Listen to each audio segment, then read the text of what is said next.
Assalamualaikum warahmatullahi wabarakatuh. Perkenalkan, saya Ananda Aldanur Anissa dari kelas A2 PGSD angkatan 2021 IKIP Siliwangi. Pada video kali ini, saya akan membahas tentang manajemen berbasis sekolah atau MBS. Apa sih manajemen itu? Manajemen adalah suatu proses tertentu yang terdiri dari perencanaan, pengorganisasian, implementasi atau pelaksanaan, pengawasan, evaluasi, dan refleksi yang dilakukan untuk mencapai tujuan-tujuan tertentu dengan memanfaatkan sumber daya yang ada. Nah, unsur-unsur dalam manajemen ada 6 yang biasa disebut dengan 6M, yaitu yang pertama, man atau manusia, yang kedua, material atau bahan atau objek, yang ketiga, mesin atau teknologi, yang keempat, money atau uang, yang kelima, method atau metode ataupun cara, dan yang keenam, market ataupun pasar. Nah, tahapan dalam manajemen yang pertama itu ada tahapan perencanaan.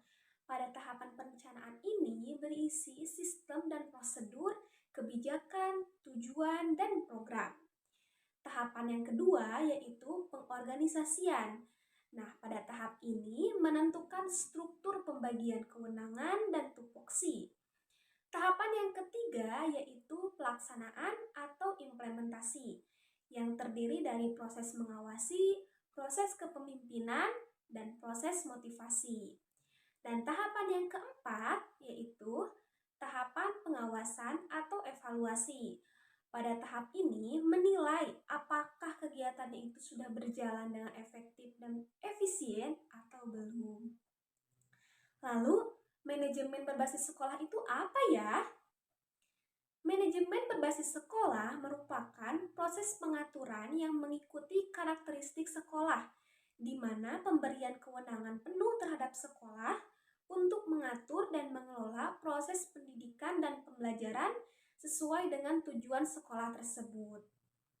Kenapa sekolah diberi kewenangan penuh untuk mengatur sekolahnya sendiri?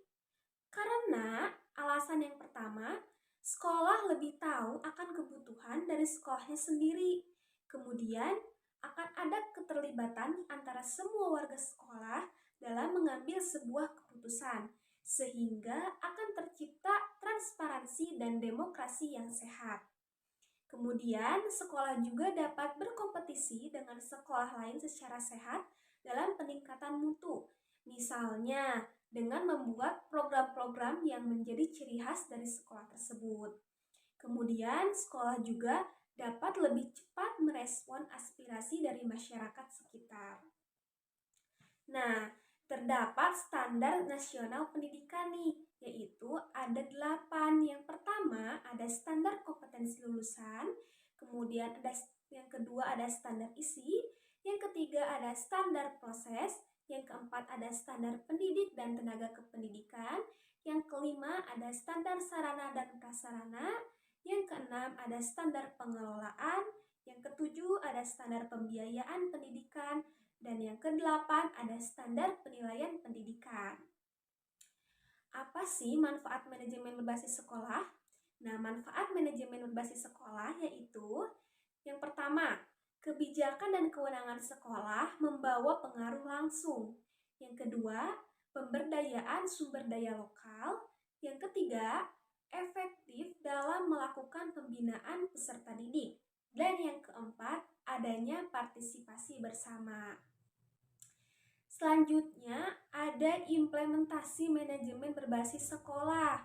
Yang pertama ada implementasi kurikulum, yang kedua ada implementasi tenaga pendidik, yang ketiga ada implementasi kesiswaan, yang keempat ada implementasi pendanaan, yang kelima ada implementasi sarana prasarana, dan yang keenam ada implementasi hubungan sekolah dan masyarakat.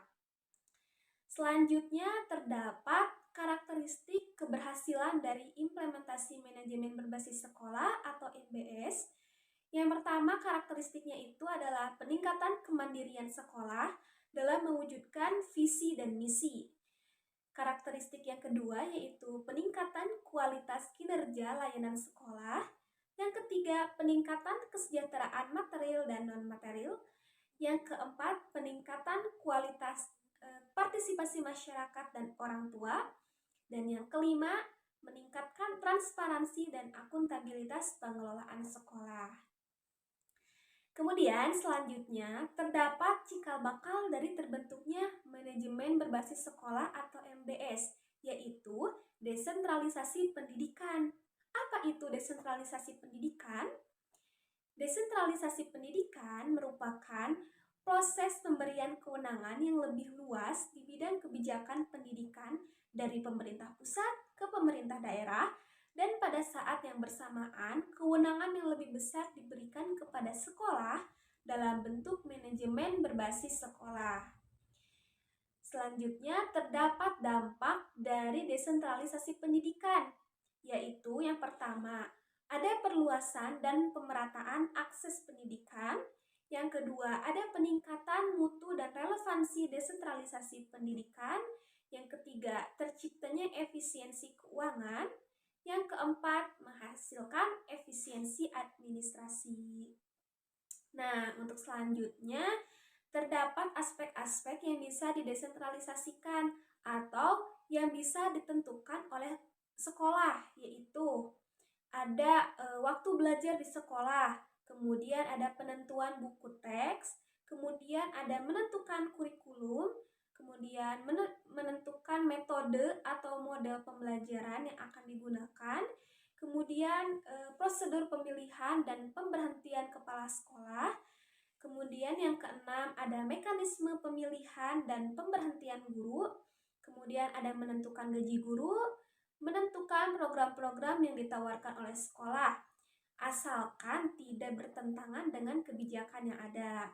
Kemudian ada menentukan alokasi anggaran, kemudian ada menentukan isi mata pelajarannya, dan yang terakhir ada pengawasan atas kinerja sekolah. Kemudian terdapat tujuan dari desentralisasi, yaitu yang pertama, mempercepat pertumbuhan ekonomi, yang kedua, meningkatkan efisiensi manajemen, yang ketiga, distribusi tanggung jawab dalam bidang keuangan, yang keempat, meningkatkan demokrasi melalui distribusi kekuasaan, yang kelima, terciptanya kontrol lokal yang lebih kecil atau sempit, yang keenam, ada pendidikan berbasis kebutuhan pasar, dan yang ketujuh, penetralisasi pusat-pusat kekuasaan. Demikian pembahasan mengenai manajemen berbasis sekolah yang dapat saya sampaikan. Semoga dapat bermanfaat untuk teman-teman semua. Sekian dari saya, mohon maaf apabila terdapat kesalahan. Wassalamualaikum warahmatullahi wabarakatuh.